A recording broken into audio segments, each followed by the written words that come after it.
Eh bien bonjour à tous, j'espère que vous allez bien. On se retrouve sur Final Fantasy VII Ever Crisis pour la vidéo récap du live qui a eu lieu ce midi par rapport aux annonces pour le deuxième anniversaire qui commence dimanche à partir de 4h du matin, je le rappelle, ainsi que sur du contenu qui va arriver sur la fin de l'année et on a également la fameuse roadmap jusqu'à la fin de l'année. Donc je vous mettrai les timecode en description. Petit disclaimer avant de commencer, je rappelle que le live a eu lieu entièrement en japonais non sous-titré. Ils ont évidemment beaucoup parlé autour des différents screenshots que je vais vous montrer lors de cette vidéo. Donc je n'ai absolument rien compris à ce qu'ils disaient à l'oral, donc il y a beaucoup d'informations par rapport au visuel qu'on n'a pas actuellement. Il faudra attendre dimanche pour avoir toutes les infos en main, cette fois-ci les infos en anglais et en jeu.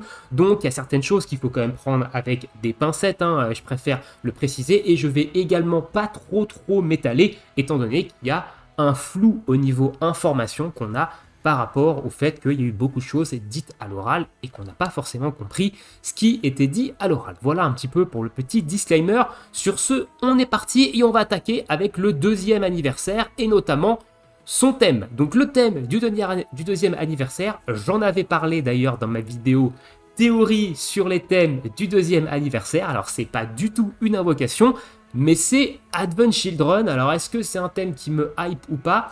Eh bien pas vraiment. Honnêtement, pour un deuxième anniversaire, le thème Advent Children, c'était vraiment la facilité, parce qu'ils en ont profité du fait que ce soit les 20 ans, je crois, du film, pour pouvoir s'en servir comme thème, mais c'était franchement la facilité. Et le bémol par rapport à ce thème, c'est pas qu'il me hype pas, j'ai adoré le film, mais c'est que les costumes qui sont issus de ce film sont hyper simplistes.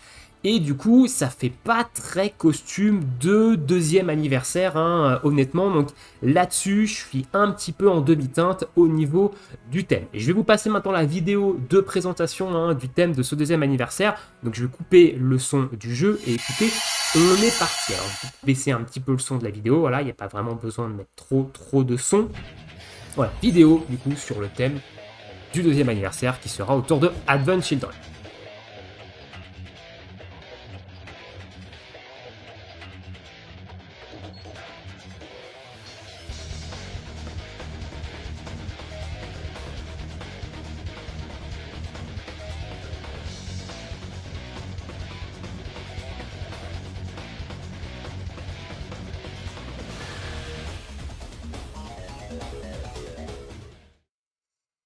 Et du coup, voilà, donc vous l'avez compris, il n'y a pas de thème Bahamut. Néanmoins, le boss de l'événement, ça sera le Bahamut d'Advent Children. Ah, ils veulent pas le lâcher, leur petit Bahamut. Là, il nous le met partout. Quand c'est pas le thème, c'est le boss de l'événement. Donc, du coup, thème du deuxième anniversaire, autour de Advent Children. Dites-moi dans l'espace commentaire si vous êtes hype ou pas. Donc, on aura 4 personnages qui seront à l'effigie, donc avec les costumes d'Advent Children. On aura Cloud, on aura Tifa, on aura Sephiroth jeune, je précise bien jeune, et on aura Yuffie, voilà, qui seront les 4 personnages avec des costumes à l'effigie d'Advent Children. Néanmoins, juste avant, j'ai spécifié Sephiroth jeune, parce que oui, lors de ce deuxième anniversaire, il y a un nouveau personnage jouable qui arrive pour ce deuxième anniversaire, et l'originalité, elle n'est pas vraiment là et je suis très déçu de ce choix-là. Il y avait d'autres choix à faire au niveau du jeu, je pense, mais encore une fois, tout comme le thème Advent Children, ils ont choisi la facilité et je suis pas du tout hype par cette annonce. Je vous mets la petite vidéo à l'écran maintenant et on en parle juste après.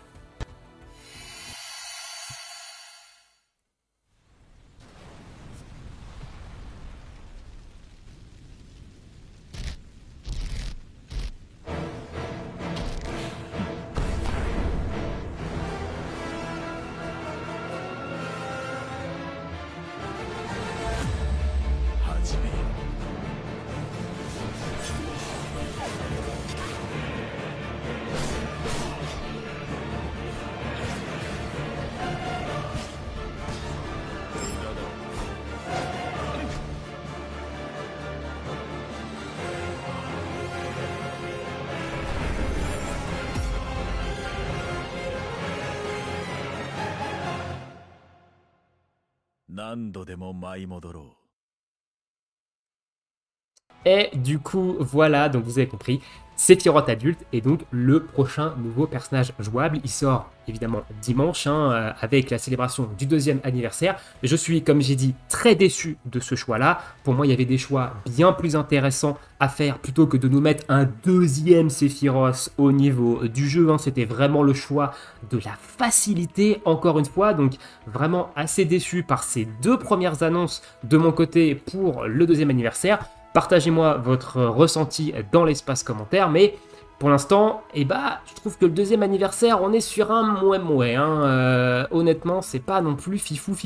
Alors, au niveau de Sephiroth adulte, on a quelques informations par rapport notamment à son overspeed. Donc, l'overspeed de Sephiroth, il sera un petit peu particulier.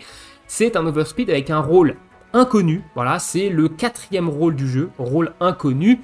Il faudra du temps, du coup, pour que son overspeed se charge, mais pendant qu'il est actif, on pourra utiliser toutes les compétences avec un ATB, apparemment. De ce que je comprends ici, encore une fois, c'est de la traduction du japonais vers le français, donc il peut y avoir peut-être des petites erreurs, donc évidemment, on aura la confirmation quand ça va sortir, tout ça dimanche. De plus, lorsqu'il est actif, donc quand son overspeed est actif, les dégâts subis seront réduits à 0, donc il ne prendra plus aucun dégât. Néanmoins, s'il subit trop de dégâts d'un coup, la jauge, c'est sa jauge en fait d'overspeed qui diminuera à la place beaucoup plus vite que la normale. C'est quand même plutôt fort, le fait d'encaisser 0 de dégâts quand on est sous overspeed, c'est quand même assez fort. Et en plus de ça, il est donc important d'utiliser de manière appropriée en fonction de la situation. Donc un overspeed qui change en fait des overspeeds qu'on a sur les autres rôles, sur Sephiroth adulte, qui peut être vraiment très fort, mais qui est un petit peu à double tranchant. Donc ça, on verra un petit peu ce que ça va donner quand on va le jouer dans les différents combats. Ensuite, pour pouvoir recruter et renforcer Sephiroth, il y aura un événement. Donc il faudra compléter l'événement pour débloquer le personnage de ce qu'on a compris. Pour débloquer également des armes sur le perso, les armes qu'on va voir juste après. Et également pouvoir booster son arbre de compétences ainsi que son overspeed, je suppose. Car le petit logo avec les plumes, je pense que ça doit être les mémoires pour le rôle inconnu. Je pense, plutôt qu'une noble mémoire à droite pour le sphérié. Donc voilà au niveau de Sephiroth et comment on va le débloquer. Au niveau des armes, ils nous ont montré 2 armes, donc 2 de ces armes qui sont des armes un petit peu featurées, on va dire, qui vont être dans son pool. Il va avoir bien d'autres armes que ces 2-là, mais on nous a montré que ces 2-là. Donc la première, elle fait des dégâts physiques non élémentaires à hauteur de 800% quand elle est OB10. Elle va également faire 60 000 de dégâts bruts physique non élémentaire et elle va réduire la défense physique et la défense magique de la cible. C'est du mono-cible. On a une air habilité ici d'attaque et une air habilité d'ability pots. Et la deuxième arme, en fait, elle va faire des dégâts physiques non élémentaires à tous les ennemis et elle va également réduire l'attaque physique et l'attaque magique de tous les ennemis. Elle a des air habilités de HP et encore une fois une air habilité d'ability pot. Donc 2 armes qui sont plutôt ok tiers. Je ferai une vidéo pour focus sur Sephiroth dans lesquelles je vous donnerai mon avis sur toutes ces armes featurées ainsi que ces armes sûrement bannières également. Donc pas d'inquiétude, mais on nous a montré que ces 2 armes là qui seront sûrement obtenables via l'événement de renforcement du perso. On verra évidemment ça quand ça sortira en jeu. Ensuite, le costume, parce que Sephiroth va être en bannière avec un costume à l'effigie d'Advent Children également. Et le costume, ils se sont pas fait chier. Encore une fois, feignasse sur 20. Et vous allez voir que c'est un argument que je vais utiliser beaucoup dans cette vidéo. Pour moi, ils ont été archi feignants de chez archi feignants. Ils ont vraiment choisi la facilité pour ce 2e anniversaire et c'est ce qui me déçoit quand même plutôt beaucoup de leur part. Donc là, on a un costume, c'est un swap color de son costume de base. Ici, il n'y a pas vraiment de quelconque modification par rapport au costume de Sephiroth qu'il a dans Final Fantasy VII. Là, ils ont juste changé en fait les couleurs. Et au niveau des air habilités, c'est exactement les mêmes air habilités que le costume de demi-anniversaire de Sephiroth jeune de cette année. Oui, oui, vous avez bien entendu, c'est exactement les mêmes air habilités. Donc attaque All en première air habilité et un costume qui donne HP plus augmentation de dégâts sur tous les éléments. Donc c'est un costume All éléments. Alors exactement non, parce qu'il a les HP en plus. Waouh! Ils ont rajouté les HP pour dire non, mais c'est pas vraiment le même que le costume de Sephiroth du demi-anniversaire. Bon, en soi, il a également Attack All et Arcanum All éléments. Voilà, les HP, ça justifie rien. C'est exactement le même et on a un costume swap color ici. Il n'y a même pas d'originalité particulière sur le costume. Donc ça, c'est un petit peu dommage. Encore une fois, dites-moi ce que vous pensez dans l'espace commentaire. Je sais qu'il y a des gros fans de Sephiroth adulte qui vont être hyper hype par ça. Ça, c'est vous que ça regarde. Moi, évidemment, je suis quand même plutôt déçu. Et ensuite, le personnage ne va pas avoir une seule limit break, mais deux. Il va avoir deux armes limit break, et on va le voir, il y a des chances que ce soit sur la même bannière, hein, en plus de ça. Donc, ces deux armes limit break qui vont arriver avec ce deuxième anniversaire. La première, c'est, elle va infliger des dégâts magiques non élémentaires à tous les ennemis. Elle va lui conférer hâte à la première utilisation, et de plus elle va augmenter les dégâts physiques et les dégâts magiques de tous les alliés. Donc ça reste quand même une arme qui sur le papier est quand même plutôt forte. Elle ressemble étrangement à celle de Cloud du premier anniversaire, hein, sans les dégâts bruts, mais du coup avec les dégâts, des dégâts magiques de zone, la hâte à la première utilisation. Et on a quand même le bonus d'augmentation de dégâts physiques et magiques sur tous les alliés. Donc ça, ce qui est quand même plutôt fort, hein, comme type d'arme. On a ici des air habilités avec une attaque all et une capacité, donc une ability pot. Donc une arme assez classique en soi. Et sa deuxième arme limit break, c'est une arme qui, elle, va taper feu magique. Donc elle va faire jusqu'à 1340% de dégâts de feu magique sur une seule cible quand elle est OB10.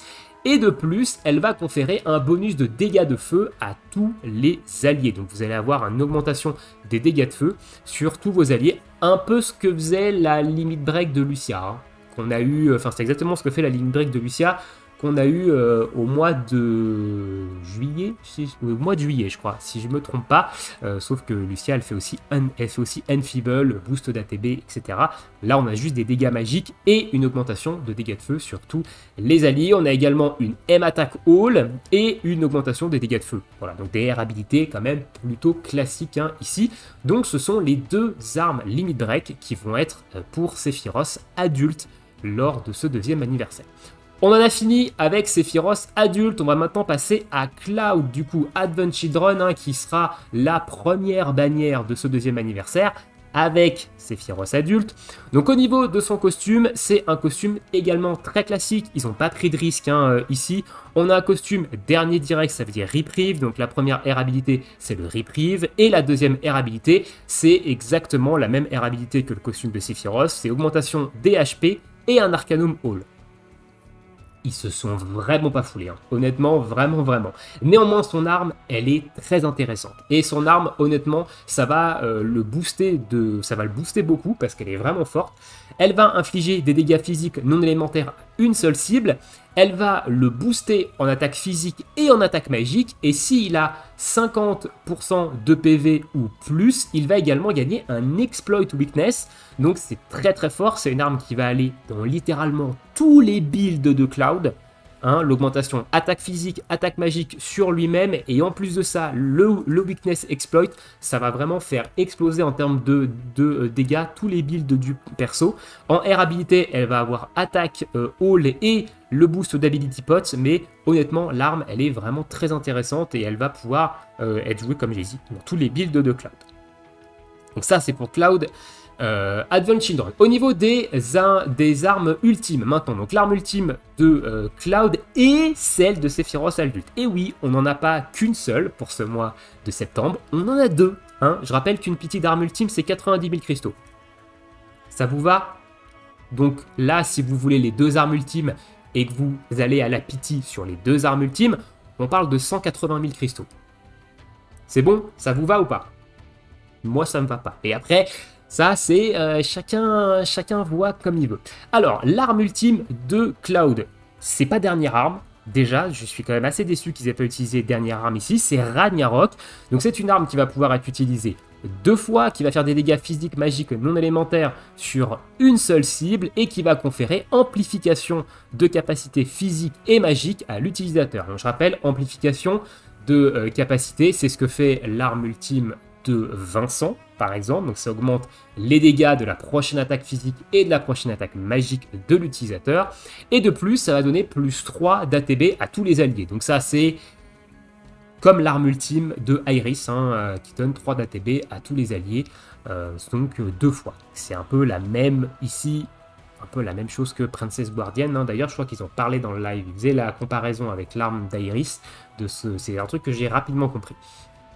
Au niveau des R habilités, on a ici Ability Pots et on a un boost d'attaque sur tous les alliés. Alors ça, sa deuxième R habilité, elle est très forte parce qu'en gros, c'est la R habilité de l'arme ultime de Tifa qui lui donne plus 3 en attaque physique et plus 3 en attaque magique au début du combat. Sauf que là, c'est sur tout le monde. Donc c'est quand même plutôt fort, honnêtement, ça va être une arme qui fait très fort lors des rankings aussi, surtout, d'avoir direct au début du combat plus 3 d'attaque physique, plus 3 d'attaque magique sur toute l'équipe, ça va vraiment être très fort, couplé au fait d'augmenter les dégâts de la prochaine compétence magique et physique, et les plus 3 d'ATB, en ranking ça va vraiment être assez fort, je pense, que cette arme-là. Et l'arme ultime du coup de Sephiroth adulte, elle va pouvoir être utilisée 3 fois, elle va faire des dégâts physiques magiques non élémentaires à une seule cible, elle va conférer également la hâte et faiblesse à soi-même. Donc faiblesse, je pense que c'est la weakness exploit dont il parle ici, donc il va gagner hâte plus exploit weakness, et en plus de ça, on va avoir ability pots en première R habilité, et en deuxième R habilité, lorsqu'on va interrompre l'ennemi, donc on va casser en fait un sigil, qu'on va rentrer en phase d'interruption après avoir cassé un sigil, on va donner une amplification de capacité physique et magique à tous les alliés. Voilà, donc à chaque break de phase de sigil, on a une augmentation de la prochaine capacité physique et magique sur tous les alliés. C'est pas incroyable ça. Honnêtement, je trouve l'arme de Cloud quand même beaucoup plus forte sur le papier en arme ultime. Néanmoins, la hâte plus le weakness exploit, ça peut être fort. 3 fois dans le combat, c'est en gros les deux armes ici combinées, c'est un petit peu l'arme ultime de Tifa version plus. Voilà, mais divisée en 2 armes. On a la capacité de l'arme de Tifa ici, avec le weakness exploit en plus pour Sephiroth, et on a la R habilité de l'arme de Tifa sur celle de Cloud, mais qui est sur tous les alliés, donc un petit peu plus. Et là, on va arriver sur ce qui fâche. Bah oui, parce que évidemment, il y a pas mal de choses qui fâchent sur ce deuxième anniversaire. C'est une bannière triple arme LB en première bannière. Donc la bannière qui va sortir à 4 h du matin dimanche, c'est la bannière de Cloud et de Sephiroth adulte. On va retrouver l'arme ultime de Cloud sur cette bannière, l'arme du coup Advent Children de Cloud et les 2 armes LB de Sephiroth. Donc on a 3 armes ici en feature avec l'arme ultime de Cloud, du moins c'est ce que l'image traduit. Attention, ça peut très bien être 2 bannières différentes, comme on ne sait pas ce qui s'est dit à l'oral. Je préfère rester un petit peu dans le flou. On verra ici dimanche comment ça se passe. Mais l'image montre quand même plutôt une bannière avec 3 armes et une W dessus. Et la deuxième bannière du coup qu'on aura cette fois-ci, c'est l'autre bannière avec les autres personnages pour Advent Children. Tifa, Yuffie et Sephiroth jeune ici avec à nouveau 3 armes LB, par contre on ne sait pas du tout ce qu'elles font, ces 3 armes LB, ils ne les ont pas montrées lors du live, et cette fois-ci ce sera l'arme ultime de Sephiroth sur cette bannière qui sera mise à l'honneur. Donc si vous voulez les 2 armes ultimes, potentiellement il va falloir faire 90 000 cristaux sur cette bannière et 90 000 cristaux sur cette bannière, si vous pitié les deux armes ultimes. Attention, voilà, je préfère évidemment préciser.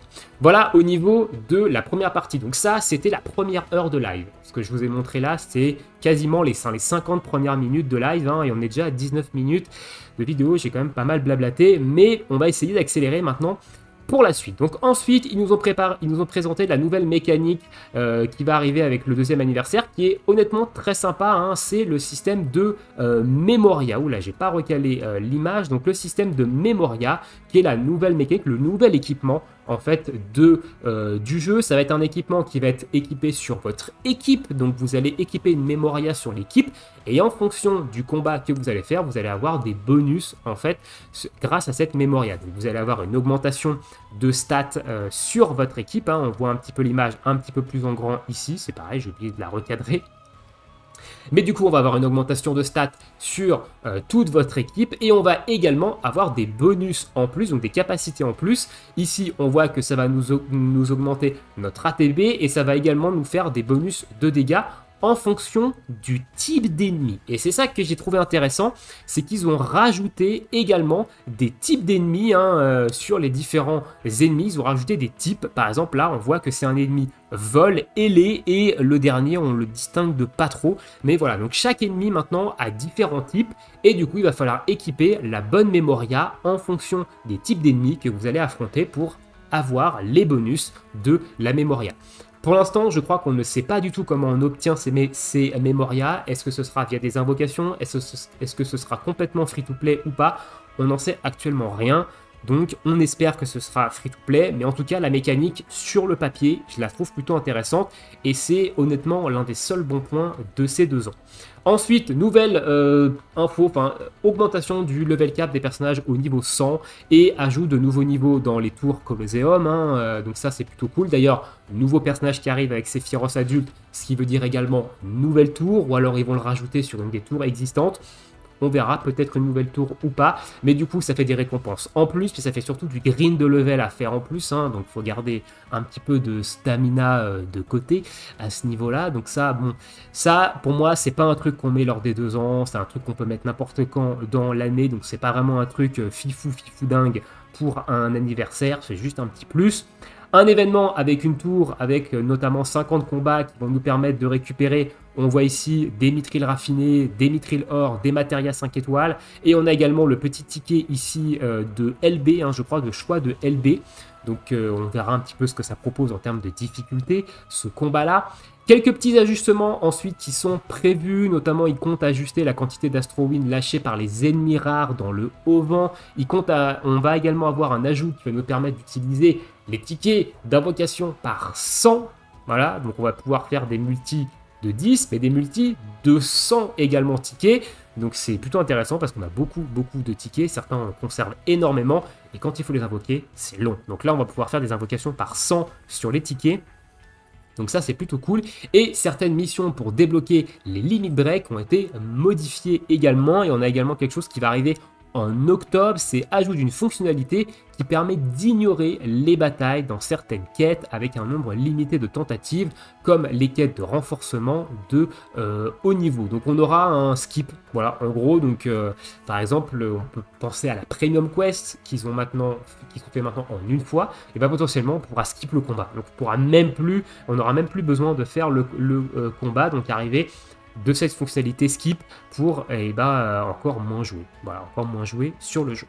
Le fameux ticket, évidemment, qui vous permet de récupérer l'un des différents costumes qui sont sortis sur les bannières featurées. Alors normalement, c'est jusqu'à fin avril 2025, donc c'est les costumes qui sont sortis depuis le début du jeu jusqu'à fin avril 2025. Ici, on voit d'ailleurs les différents costumes qui sont disponibles. Je ne sais pas encore lequel je prendrai, honnêtement, avec ce ticket. La campagne du 2e anniversaire ici, donc la traduction elle est un peu bancale honnêtement, donc on aura 250 invocations gratuites et plus, des médailles Revival Limit Break, ça je sais pas trop ce que c'est, 30 armes OB6 apparemment en bonus de connexion, on aura également un panel de missions, un bonus de co, des tickets d'invocation, des multijournalières, enfin tout ça on commence à connaître, c'est des choses qu'on a régulièrement dans les différentes campagnes de célébration, donc ça voilà, on aura évidemment plus de détails dimanche quand ça sortira, et ensuite on va passer à ce qui va arriver d'ici la fin de l'année, et là on va causer un petit peu pas bien, parce que j'ai causé bien depuis le début, je crois pas. Bref, crossover avec FF13 en novembre, et vous le voyez, Tifa et Iris ont exactement le même costume. Donc là où pour les 2e anniversaires, je trouve qu'ils ont fait le choix de la fainéantise, le choix de la facilité, etc.